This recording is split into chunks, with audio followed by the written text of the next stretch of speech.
오늘은 소유에 집착하는 생각이라고 하는 제목으로 여호수아 7장 21절의 말씀을 같이 생각해 보겠습니다.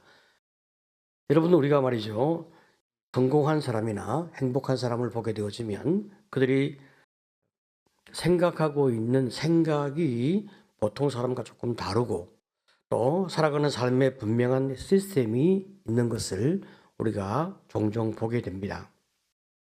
하나님은 우리가 믿음의 시스템을 잘 세워서 우리가 행복하고 성공적인 삶을 살도록 우리의 인생을 이끌어 가시는데, 우리가 우리의 믿음의 시스템을 잘 세우기 위해서 오늘은 이 소유의 욕망의 문제를 생각해보고 우리가 이 문제를 좀 잘 정리하는 인생이 되기를 소원합니다. 이 사람이 건강한 삶을 살기 위해서, 더 나아가서 믿음의 삶을 살기 위해서 꼭 해결해야만 되는 문제 중에 하나가 이 소유에 대한 집착입니다. 소유에 대한 집착이 없는 사람이 있느냐? 아무도 없습니다.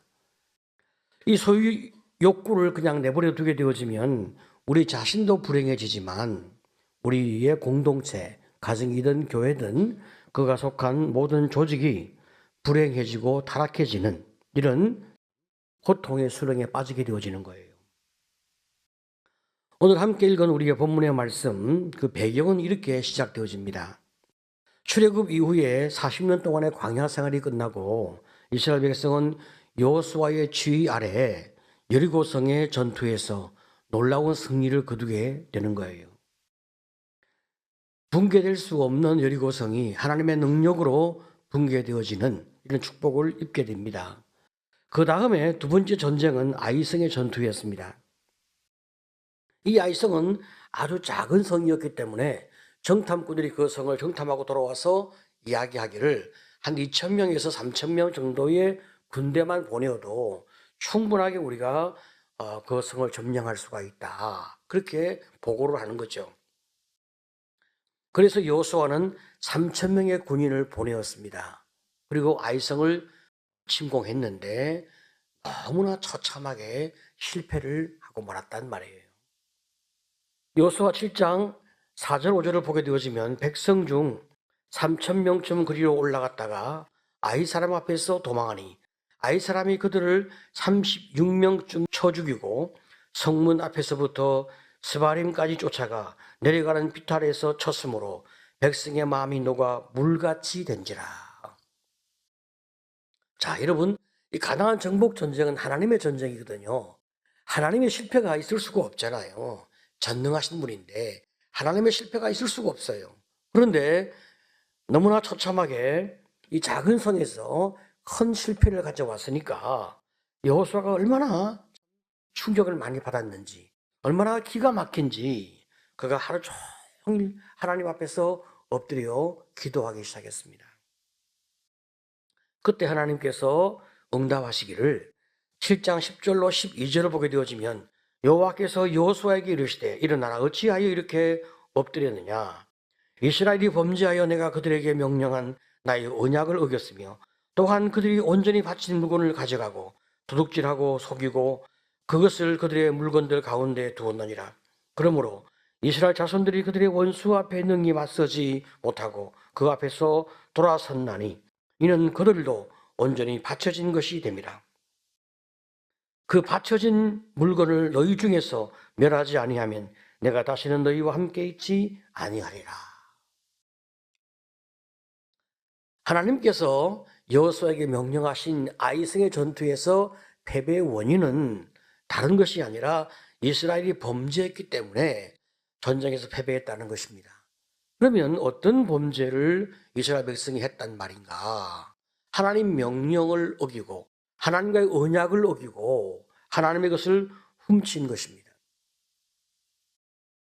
하나님께서 여리고성 전투에서 얻은 전리품, 그 모든 것은 하나님의 것이라고 미리 선언하신 거예요. 왜냐하면 여리고 전투는 가나안 전쟁의 첫 번째 승리이기 때문에 너희가 첫 번째 이 전투에서 승리를 얻게 되어진 것은 하나님이 승리를 선물로 주신 것이고 앞으로 계속 승리를 선물로 줄 터인데 첫 번째 것은 나 여호와께 돌리라.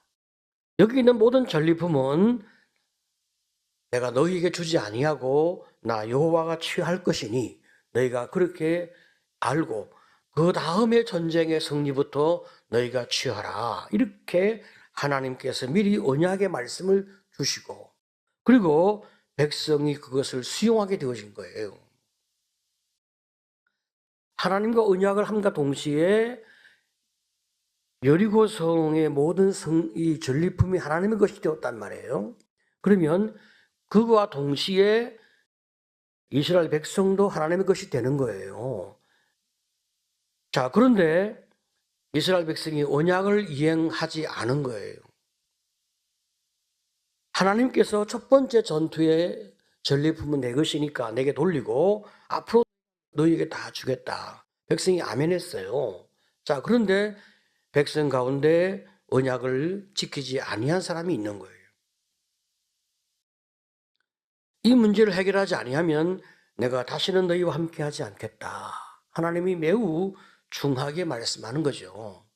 여러분, 백성이 말이죠. 주의 말씀을 근거로 분명한 이 삶의 방향과 기준을 잡아야 하고 어떻게 내가 인생을 살아가야 되는지 어떤 원칙과 법을 가져야 되거든요. 그렇기 때문에 주님께서 분명하게 선을 정하시는 거죠. 이건 마치 11조 개념과 똑같은 거예요.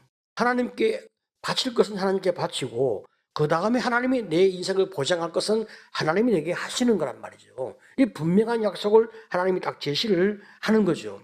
그런데 백성이 그 명령에 순종하지 아니하니까 나라 전체가 흔들리는 이런 고통을 안게 되었습니다. 누가 이런 죄를 지었는가 찾아보니까 아간이 범인이었습니다. 아간이 도대체 무슨 짓을 했는가 알아보았더니 오늘 함께 읽은 본문의 말씀 세 가지를 훔쳤어요. 7장 21절을 보니까 내가 노력한 물건 중에 시날산의 아름다운 외투 한 벌과 은 200세겔과 그 무게가 50세겔 되는 금덩이 하나를 보고 탐내어 가졌나이다. 보소서 이제 그 물건들을 내 장막 가운데 땅속에 감추었는데 은은 그 밑에 있나이다 하더라. 아간의 죄, 아간의 탐심, 그 소유욕이 하나님을 진노하게 했고 그로 말미암아 36명의 고귀한 목숨을 잃게 되었습니다. 그리고 전쟁에 패배함으로 인하여 가나안 정복 전쟁을 해 나갈 때 굉장히 어려워지는 고난을 겪게 되어진 거죠. 이 가나안 정복 전쟁을 시작하기 전에 가나안 땅에 살고 있는 모든 백성들이 다 하나님이 함께 하시는 이스라엘 백성, 우리가 싸워 이길 수가 없다 해서 그들의 마음이 물같이 다 녹았어요.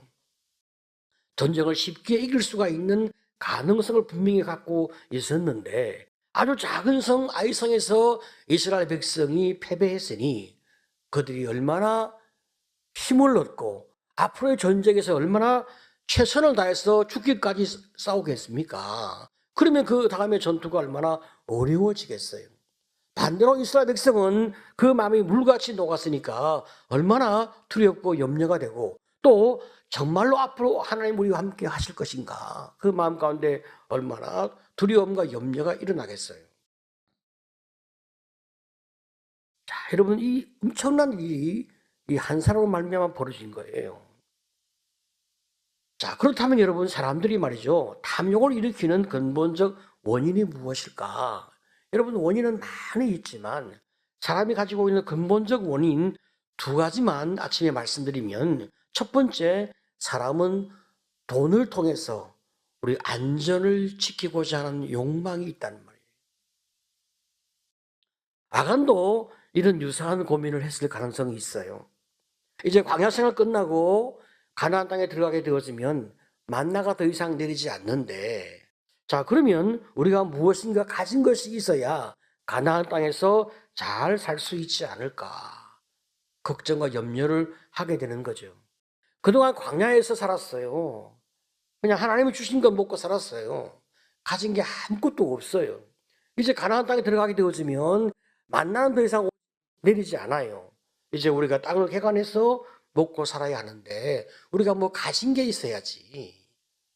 그렇다면 이번 전쟁에 전리품을 좀 취하는 것이 앞으로의 인생에 도움이 되지 않을까 이런 생각을 그가 했음직하죠. 미리 걱정하고 미리 염려하는 거예요. 여러분 하나님께서 말이죠. 가나안 그 풍요로운 땅을 하나님이 약속하고 뭐라고 말씀하십니까? 너희가 짓지 아니한 그런 집에서 너희가 수고하지 아니한 모든 좋은 것들을 내가 다 준비해서 너희에게 안겨주리라. 하나님이 말씀하고 있지만 그 말씀을 믿을 수가 없는 거예요.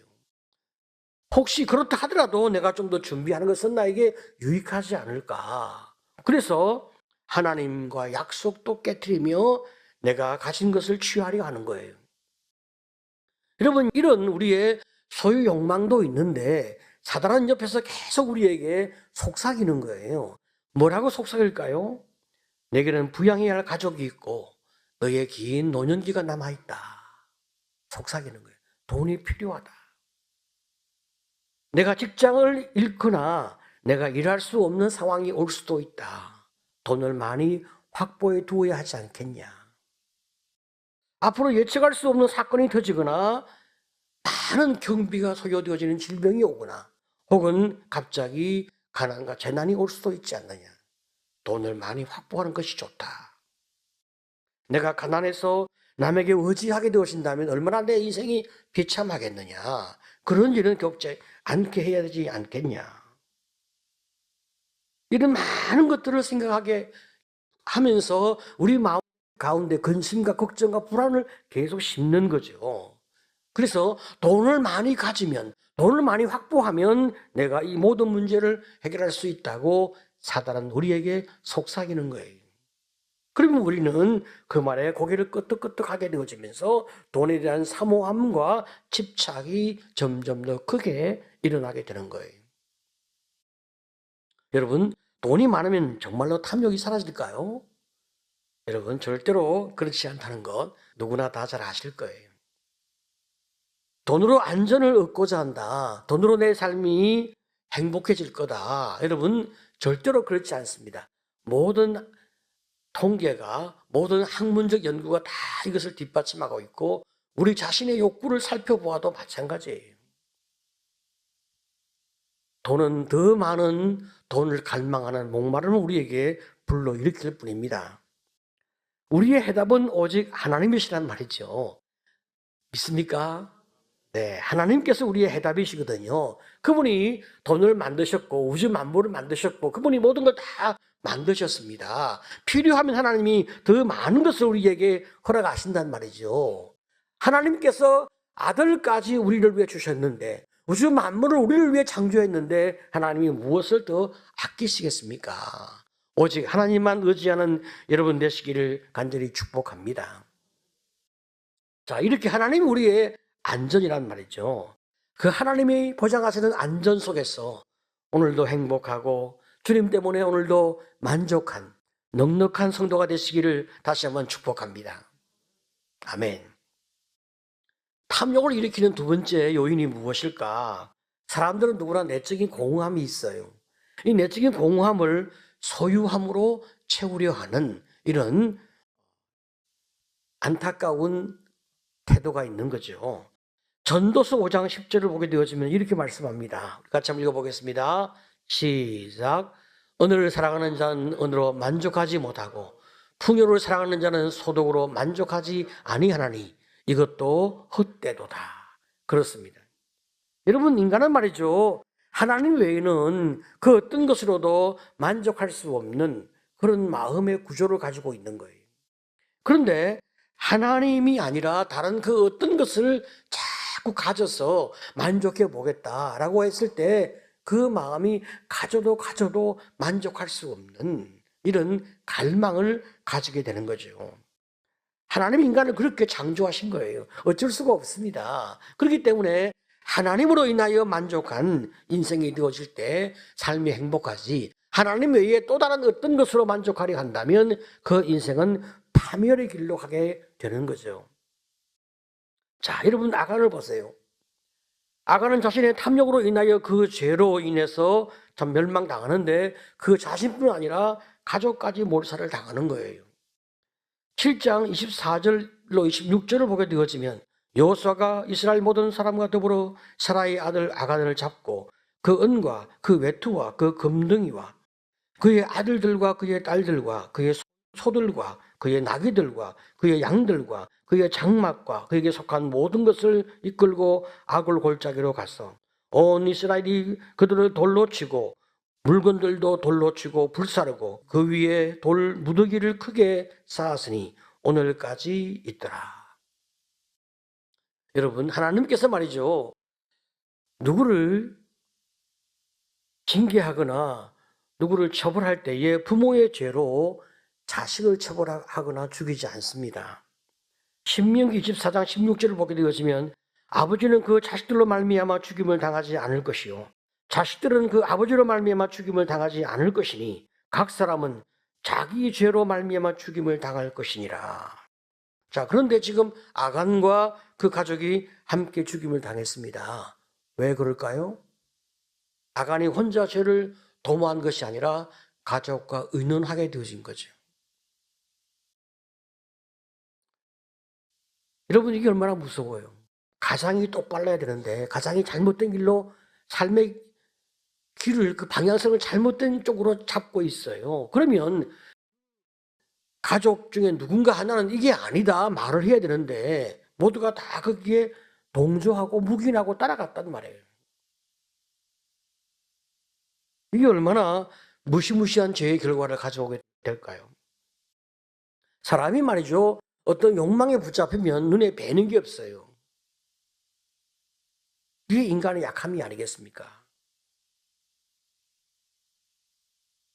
하나님은 말이죠, 우리가 이렇게 눈에 뵈는 것이 없는 잘못된 길로 가게 되어지면 하나님은 우리를 막으시는 방법이 무엇일까요? 고난으로 우리를 막으시는 거예요. 우리가 죄에서 돌이키고 더 이상 그 길로 가지 못하도록 하나님이 하나님의 사인으로 우리의 길을 막으시는 거죠. 왜? 우리가 멸망하지 않도록. 만약에 우리가 어떤 소유로 말미암아 우리의 삶에 고난과 어려움이 오게 되어진다면 하나님께서 그 소유를 빼앗음으로 말미암아 그의 삶에 다시는 그 길로 가지 않도록 교훈을 받게 하시는 거예요. 제가 이 소유의 문제로 인해서 고통당하고 그로 말미암아 돌이키며 교훈을 받았던 한 선교사님의 이야기를 나누려고 합니다. 뉴기니 섬의 원주민에게 복음을 전하러 간 어떤 선교사님 이야기인데요. 이분이 선교사로 사역하다가 너무 지치고 너무나 힘이 들어서 자신이 좀 위로받고 싶은 마음이 들어 이 파인애플 모욕 100개를 얻어다가 현지에 심었단 말이죠. 그리고 3년을 기다려 드디어 파인애플 열매를 먹게 되었어요. 얼마나 기다리고 얼마나 사모하고 참 얼마나 준비했는지. 이렇게 쭉 파인애플 밭을 돌다가 잘 익은 파인애플 열매를 확인하고 내일은 와서 따먹으리라 생각을 했단 말이에요. 그런데 열매가 싸그리 없어진 거예요. 얼마나 놀라고 얼마나 충격을 받았는지, 도대체 누가 이런 짓을 했을까? 조사에 또 조사를 거듭한 결과 묘목을 심은 원주민이 열매를 다 가져간 거예요. 그래서 선교사님께서 화가 나서 그 원주민을 찾아가 혼을 내는 거죠. 내가 당신에게 돈을 주고 당신에게 일을 시켰는데 어찌하여 당신은 파인애플을 훔쳐갔느냐. 그렇게 항의를 하니까 이 원주민이 하는 말은 내가 파인애플을 심었으니까 내가 가져가는 것이 당연하다는 거죠. 그 원주민의 법은 심은 사람이 열매를 따는 것이 원주민의 법이었어요. 참 너무나 어이가 없고 너무나 기가 막히는 거예요. 내가 돈을 주고 고용을 했는데. 하지만 원주민의 법이 그렇다고 하니까 다시 억울함을 참고 또다시 묘목을 얻어다가 다시 심었어요. 또 3년을 기다린 거예요.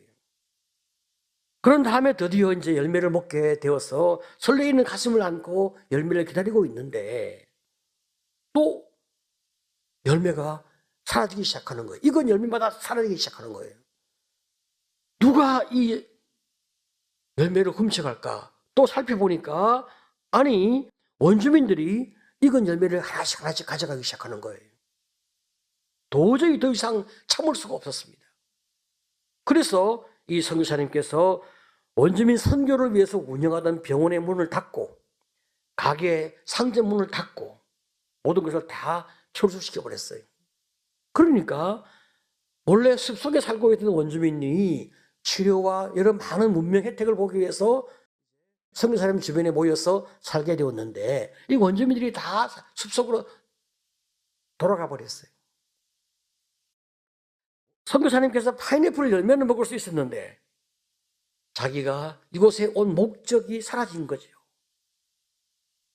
내가 선교하기 위하여 전도하기 위하여 이곳에 왔고 나는 그것 때문에 존재하는 것인데 내 자신이 무엇 때문에 지금 이렇게 살고 있는가. 너무나 스스로 자기가 돌아봐도 기가 막히는 거예요. 그래서 다시 병원 문을 열고 상점도 열고 오라고 이제 이야기해서 그들이 다시 돌아왔습니다. 그 다음에 계속 파인애플은 없어지기 시작하는 거예요. 고민하다가 선교사님께서 이번에는 아주 무서운 사냥개 2마리를 본토에서 가지고 왔어요. 그리고 파인애플을 지키게 하였습니다. 이 사냥개는 원주민을 물기도 하고 원주민이 키우고 있는 개와 싸우기도 한 거죠. 이 선교사님은 분노함으로 파인애플을 지키기 위한 전쟁을 지금 밤마다 하고 있는 거예요. 이쯤 되어지니까 원주민들은 선교사님 근처로 오지도 않습니다.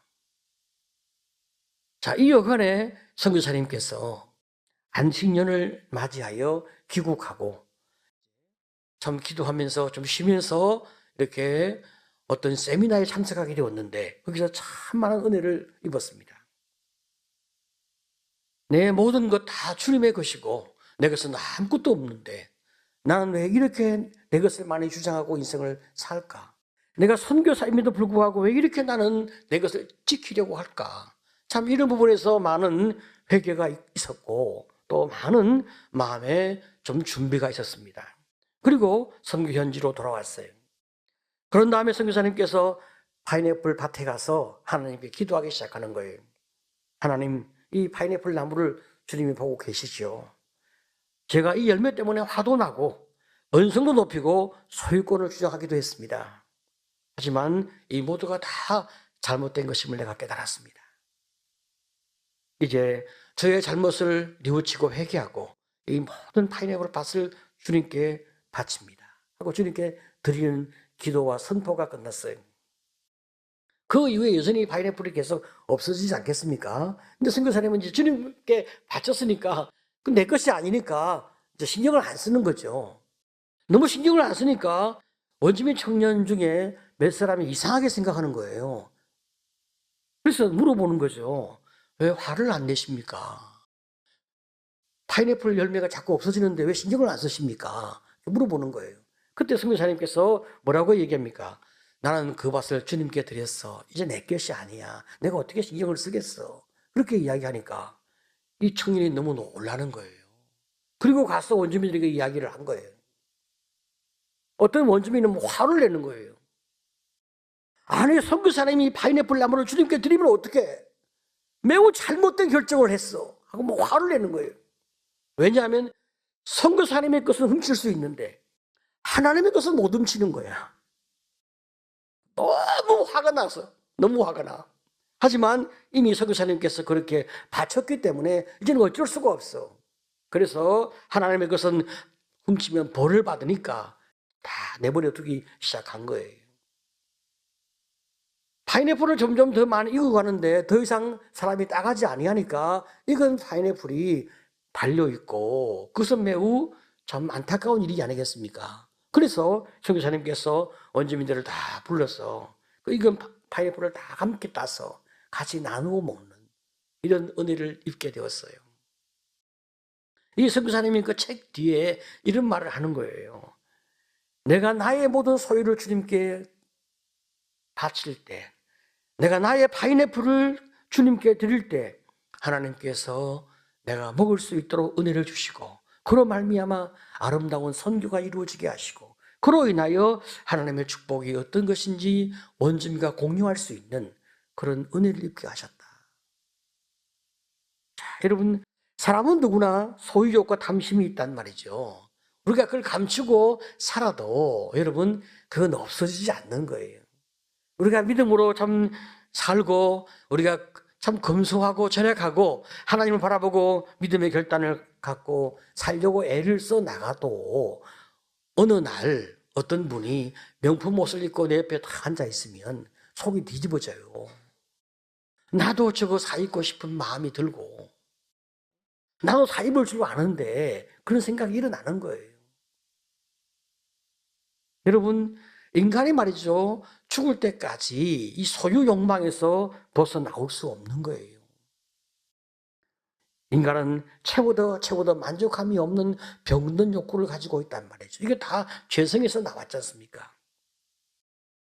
자, 그러면 이 욕구를 다스리는 방법이 무엇일까? 욕구를 다스리는 방법은요, 분명하고도 단순합니다. 하나님이 내게 주신 것을 내가 다시 주님께 드리는 거예요. 내 소유의 주인이 하나님이심을 내가 인정하고 살아가는 거예요.